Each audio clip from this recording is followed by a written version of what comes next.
Today I need you to embrace what comes hard. Today I need you to accept the challenge. Today I need you to fall in love with the process. There will be plenty of opportunities to get discouraged, to lose your passion and think that it's not meant to be.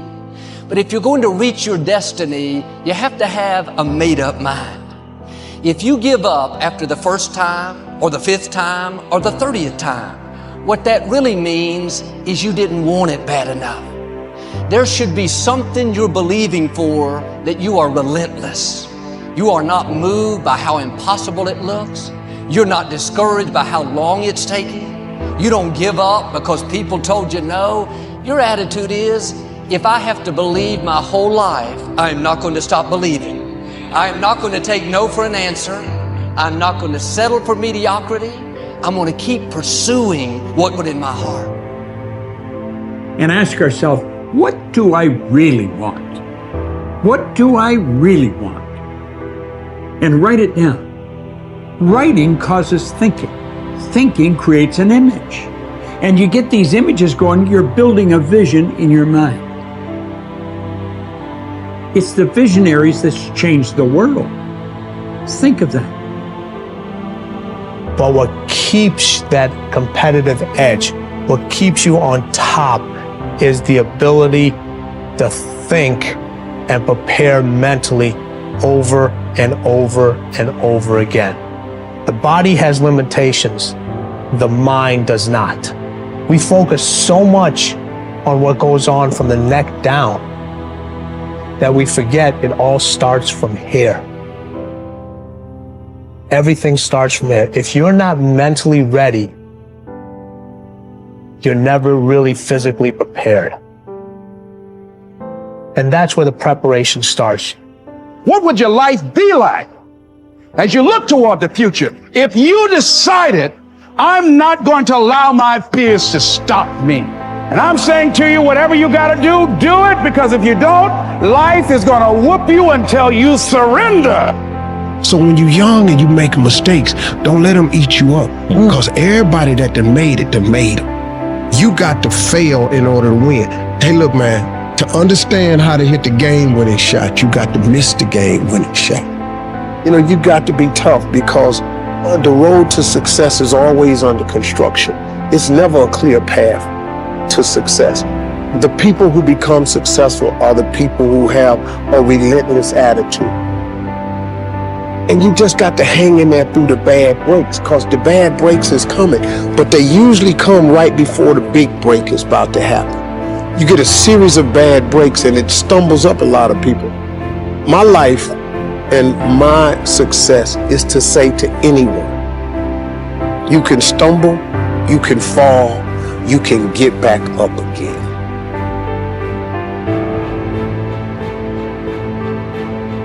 No matter what you face, no matter how bad it is going to be, when there is a challenge, and by a challenge I mean anything in life, any challenge, anything that you're facing, the only way to overcome the challenges that you face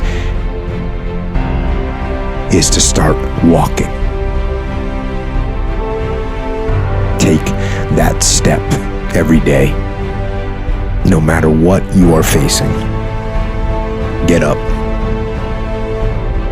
and start walking. I have the ability to see the end before the beginning even begins. And what that means is I know that to get to the very end, I can see it right now. So before I went to Buds and I was losing all this weight, I saw myself walking across the stage at 191 pounds. That's what I had to get to get into the door.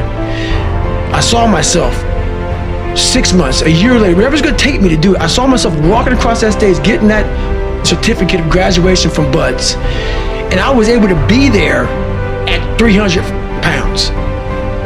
And that feeling, that I was nowhere near that feeling, I was able to put myself there 1,000,000 times every day. And that feeling of like, my God, that is going to feel amazing. That's what made me suffer. That's what allowed the pain to be real and say, this is worth it.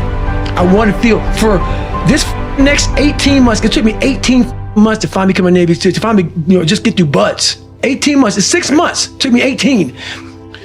That's what woke me up every morning was, I'm gonna put myself through this much pain and suffering for a few seconds. That's all it is. A few seconds of joy. And it's so worth it, man. That's what people don't get. So I'm able to put myself at the finish line, even though I have no finish line, but at the finish line of an event before I even start to say, how are you going to feel at the end of this? Visualizing is my biggest tool of life. That's why I've been able to put myself in cold water, put myself in a 100-mile race millions of times before I've done it. And I'm able to go through the race and see how I'm going to feel at mile 50, almost to the exact feeling. Right. So when it comes up, it's no surprise. It's no surprise. I've already done this a million times. I recommended the last time I was here, the little book, Richest Man in Babylon, and I said, I've lectured now to over 3 million people. Guess how many have actually gone and got this little book? Answer, very few. My best guess is 10%. Such an easy thing to do.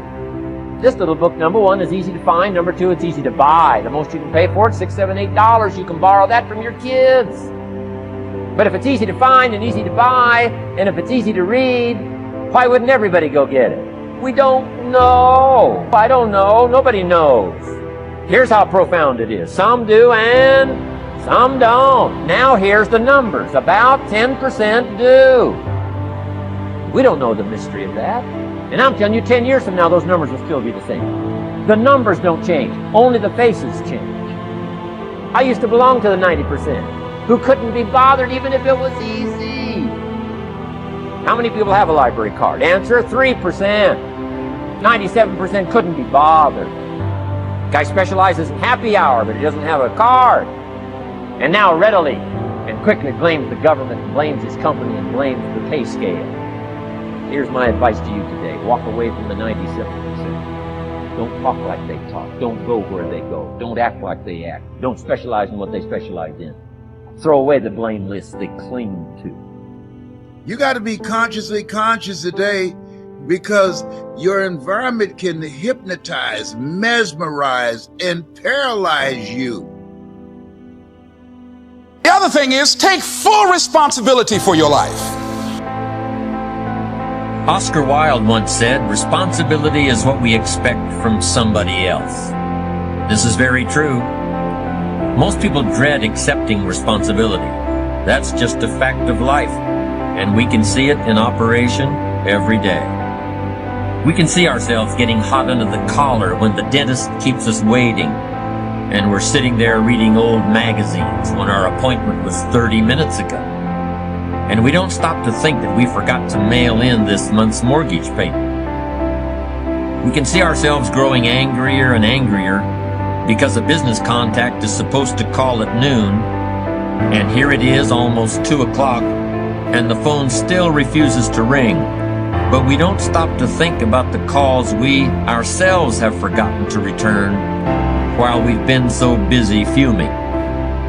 We can see ourselves writing an angry letter to the airline because a flight was delayed, but we don't write an angry letter to ourselves when we're late for something, even though that might not be a bad idea at all.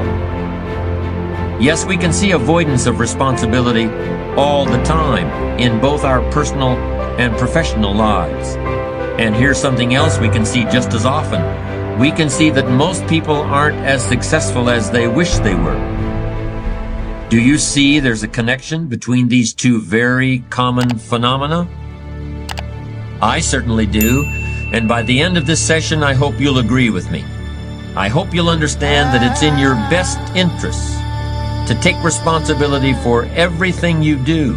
But that's only the beginning. I'm also going to suggest that many times it's even best to accept responsibility for the mistakes of others, especially when you're in a managerial or leadership role. I can hear you saying, what? Accept responsibility for someone else's mess-ups? Why would I want to do something like that? Well, that's a fair enough question, and over the next few minutes, I'll try to answer. One of my weak points in my personal life is I don't like technical stuff. So even though I have to be on Twitter and Instagram and Facebook, I don't care for that. So guess what? I find somebody who loves to do that. You know, I find somebody who has a strength where I have a weakness, and I partner with them. All you're trying to do is get to the goal. No one gets there by themselves. Everybody needs help. Now, when you know what you got going for you, be confident, not cocky. Managing your strengths, knowing what they are, and don't let nobody talk you out of it. And that gets you fight ready. You get fight ready like that. You got to know you. Helps you develop your skills. All the while, you're developing your strength. You just got to keep developing the strength. Don't let anybody talk you up. At the same time, you must work on improving your weaknesses. So I've had to, in spite of myself, get on Instagram, get on Twitter, get on Facebook. I got to do the videos whether I want to or not, because the world is moving to social media. If I had as many followers as Kim Kardashian, I probably wouldn't even have to do this TV show.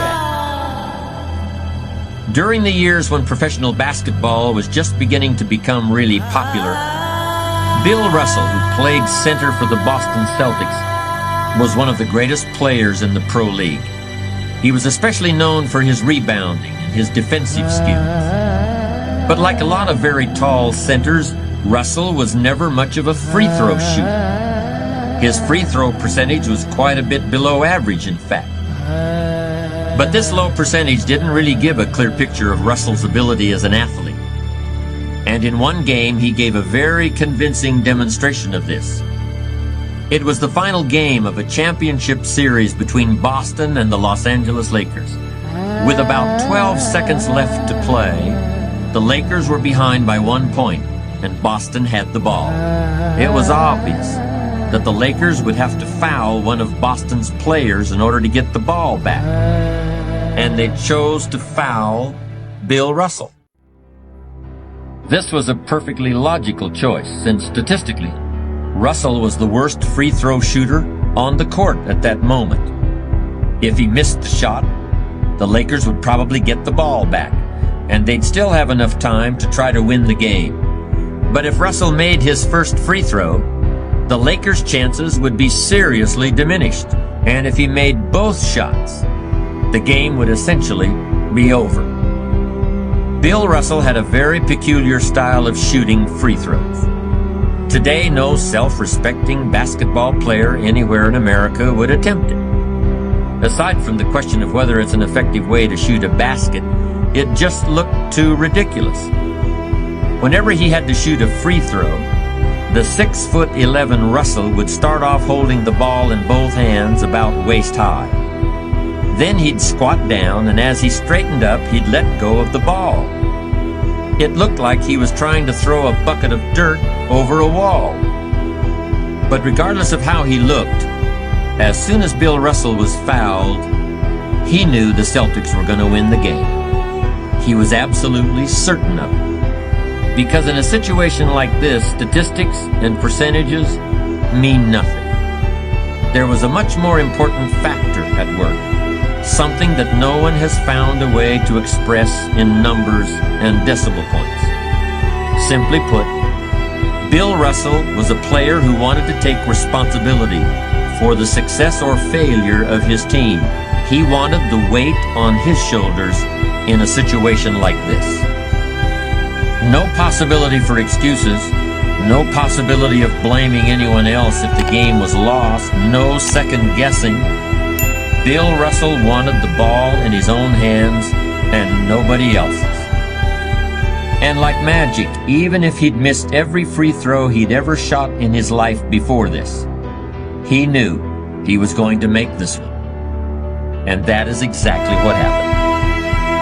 That is what virtually always happens when a man or woman accepts responsibility eagerly and with confidence.